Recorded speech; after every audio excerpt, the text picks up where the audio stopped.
importante sa mundo yan. Ayun lang guys, casting ko as usual, nagluluto ako para sa aking uulan at saka baunin. Pero ibang topic natin ngayon. Iba ang ituturo ko. Nagpe-pressure cooker ako ng karneng baka para ating may mga ulam ako at saka mahigit na sabaw na mainit na sabaw na sinigang na baka yan. So baybayan ako habang ako yung magluluto at saka mayroon akong ituturo sa inyo pag matapos ng amin. Maraming salamat, Kuya Dun.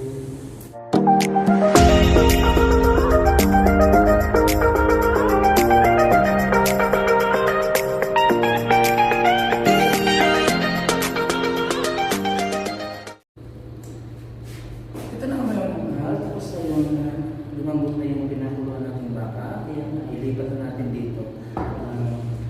Lagyan natin ng mga sangkaw sa ating sinigang na baka.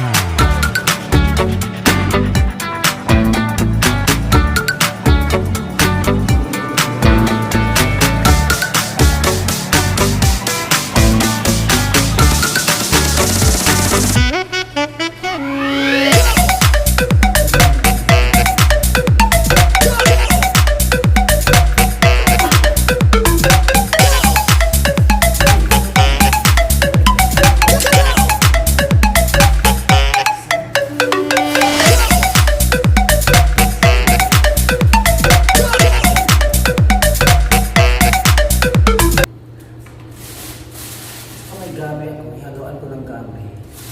Sinigang ko, ihaluan ko ng gabi. So, bibigyan ako natin ng lugar. Yan. Pero mayroon akong ituturo mamaya, bandang huli. Okay. So, bibigyan ako. Yan. Pero ihaluan ko natin yung gabi habang bubulot lang.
Ito na ang aking sinigang.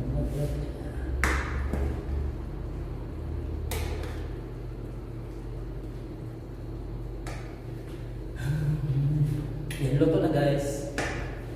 Tingnan natin kung tama na ang timpla. Wow, lasang mata. So ngayon, tapos na yung natin. Gawin na natin yung ating munting tips para sa sakit sa ulo. Yan. Parang malalaman nyo kung anong nasa kusina lang, solve ng sakit sa ulo. Kaya subaybayin na ako mga bilang. Nandun na yung ating herbal tips. Yan, herbal tips. Mga minamahal, ito sa pagluluto ko, mayroon akong kunting mga tips lang, mga tips na para sa mga naramdaman natin, yan lalo sa mga sakit sa ulo, yung sa mga dami-dami akong natutunan dahil sa kusya at saka sa mga ano na rin, sa mga naranasan ko at saka na ginagawa ko talaga yung mga limon, yung mga luya, yung mga bawang, yan mga ano po na sinubukan ko talaga. Probe naman kaya na. Subaybayin niyo ako habang ako'y nagluluto at saka nagbibigay ng kunting tips lang sa inyong mga minamahal. Ito, mayroon tayong limon, mayroon tayong tubig, at saka asin. Yan. Asin lang, tubig, limon o kalamansi. Yan. Solve na ang sakit ng ulo. Anong gagawin natin ngayon? Yan. Ano ang ating gagawin? Ganito. Kung masakit yung ulo mo o may migraine ka, ito lang. Ito, tubig. Tubig yan. Biakin mo lang yung isang hatiin mo lang yung isang limon o kaya kalamansi. Yan. Ngayon, yung kalahati, ipiga natin yan. Ipipiga natin sa isang basong tubig. Yan. Isang basong tubig, ipigain natin yan. Yan.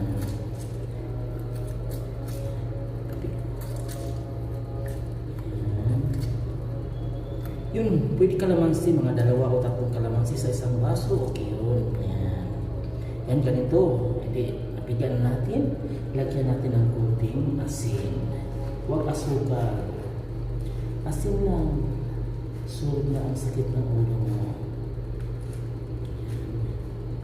Hindi maano ba?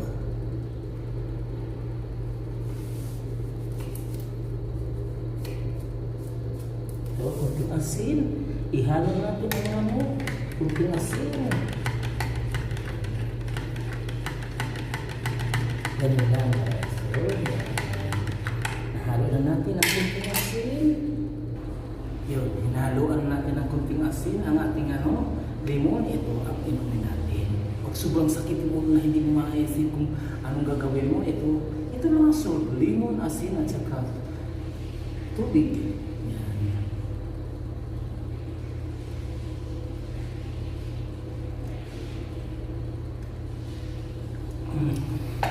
Yan. Minuto lang guys. Pagkalas kita po. Yan ang aking tips. O sige guys, sana may natutunan kayo sa aking video ngayon, sa aking vlog ngayon. Sana hindi kayo magsasawa sa aking mga video. Sana please subscribe na YouTube channel, si Kuya Dong. Yan. Thank you for watching, Kuya Dong. At mga kaibigan, sana may natutunan kayo. Sana proven ko guys, proven. Napaka lagi kong sinusubukan yan. Hindi ako umaasa sa mga gamot-gamot na yung mga sa butika. Kasi mahal na yun ang gamot sa butika. Kaya nasa kusina lang. So, na yung problema. Kuya Dong, yung kaibigan. Bye-bye.